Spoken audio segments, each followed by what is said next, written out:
Se você quer servir a Cristo, você vai precisar ser radical contra o pecado. Em Mateus capítulo 5, versículos 27 em diante, diz assim: Ouviste que foi dito aos antigos: não cometerás adultério. Eu, porém, vos digo que qualquer que atentar numa mulher para a cobiçar, já em seu coração cometeu adultério com ela. Portanto, se o teu olho direito te escandalizar, arranca-o e atira-o para longe de ti, pois te é melhor que se perca um dos teus membros do que todo o teu corpo seja lançado no inferno. E se a tua mão direita te escandalizar, corta-a e atira para longe de ti, porque te é melhor que um dos teus membros se perca do que todo o teu corpo seja lançado no inferno. Eu falei que para servir a Cristo, você vai precisar ser radical contra o pecado. Se você parar apenas para observar a gravidade dos pecados que têm sido cometidos na face da terra, você vai perceber que eu estou falando a coisa mais certa que você pode ouvir hoje. Você vai precisar ser radical contra o pecado. As coisas que você vê no noticiário, coisas gravíssimas, coisas absurdas que chega a dói na alma só de a gente ouvir, de mães que lançam seus filhos no lixo, de filhos que matam seus pais a sangue frio, de atrocidades, tal como outro dia eu ouvi uma mulher que abriu a barriga da sua amiga que estava grávida, arrancou o filho, matou, estraçalhou, acabou com coisas gravíssimas. O pecado, ele é grave, radical, e ele destrói todo o senso de humanidade nas pessoas. Então, para que você de fato possa combater o pecado, você vai precisar ser radical contra ele.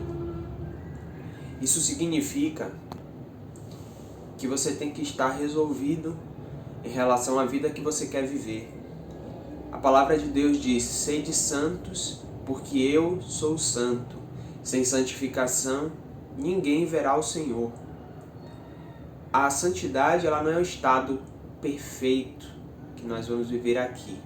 Santidade é um estado que projeta para a eternidade. Mas a santificação é algo que a gente tem que viver a partir daqui. Porque é a partir da santificação que alcançaremos um estado de santidade, quando se consumar todas as coisas. E o texto de Mateus que acabamos de ler fala claramente que antigamente o adultério, como ele era expresso na palavra, era o ato em si. Quando um homem casado ou uma mulher casada se deitassem com alguém que não era o seu marido ou a sua esposa. Mas Cristo, ele traz um sentido mais claro para a lei. Como é que acontece o pecado?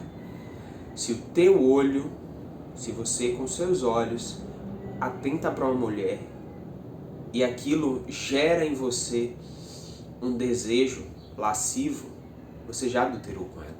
O pecado nasce assim. E a solução que Cristo dá para resolver esse problema é: seja radical. O texto aqui não está dizendo que você deve arrancar seu olho de fato, tirá-lo do globo ocular e lançá-lo longe. Não é isso.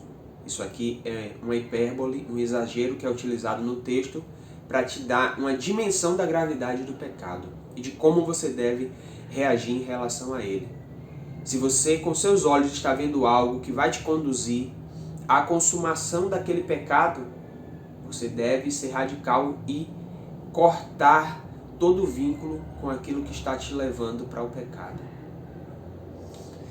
Se você, com as suas mãos, está fazendo algo que vai te conduzir a uma vida de pecado, você deve da mesma forma cortar, ou seja, extirpar aquela ação, deixar de lado aquela atitude que está te conduzindo para o pecado. O mundo, ele é radical na sua depravação, na sua pecaminosidade. E por que nós cristãos não devemos ser radicais naquilo que sabemos que é a vontade de Deus, ou seja, a santificação?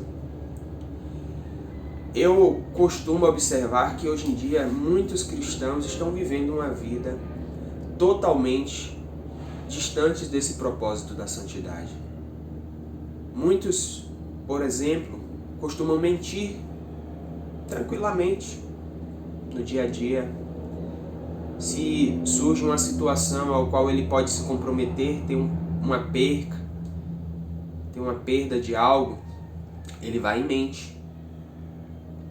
Se ele está precisando de um dinheiro e ele tem ali como usar qualquer artifício ilegal para conseguir aquele dinheiro, muitos usam. Ou seja, não está tendo a devida radicalidade contra o pecado.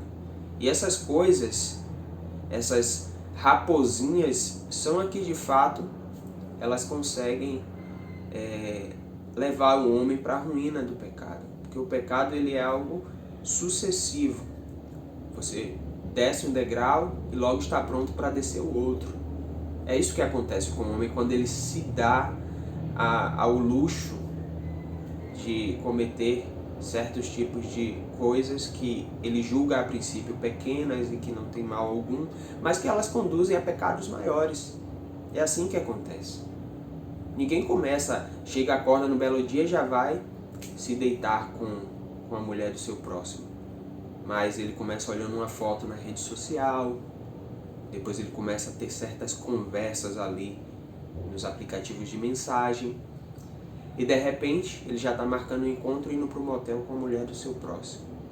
O que o cortar das mãos e o arrancar dos olhos seria neste exemplo?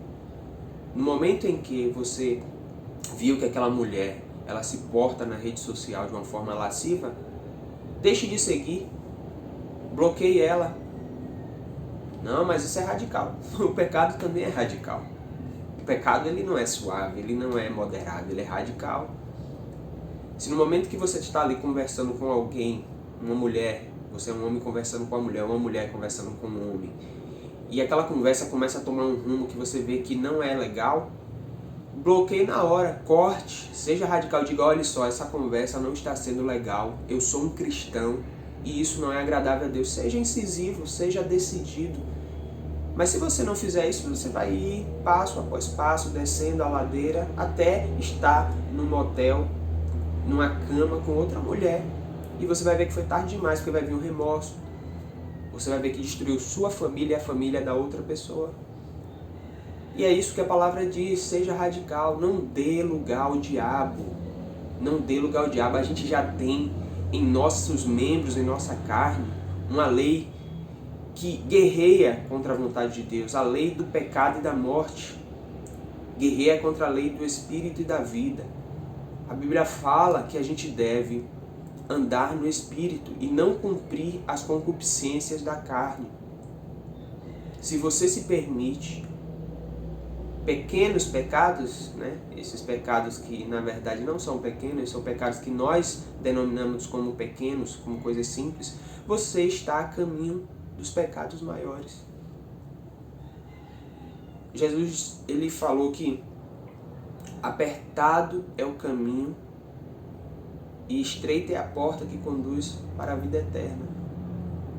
Ou seja, às vezes 1 milímetro maior você não passa na porta. Então é por isso que é importante cultivar uma vida de santificação para estarmos no estado da santidade no dia que Cristo vier buscar o seu povo. Então, meu irmão, você jovem, homem, mulher, seja quem for que estiver ouvindo essa mensagem, faça uma reflexão da sua vida. Veja se você quer cometer erros que talvez você já esteja presenciado na vida de outras pessoas e que você condena. Você quer cair naqueles mesmos pecados? Se você não quer cair, hoje mesmo seja radical contra o pecado. Então, que Deus abençoe você, que você possa, de fato, guardar essa mensagem no seu coração e não vacilar, porque o pecado, ele cobra um preço muito alto. Até a próxima.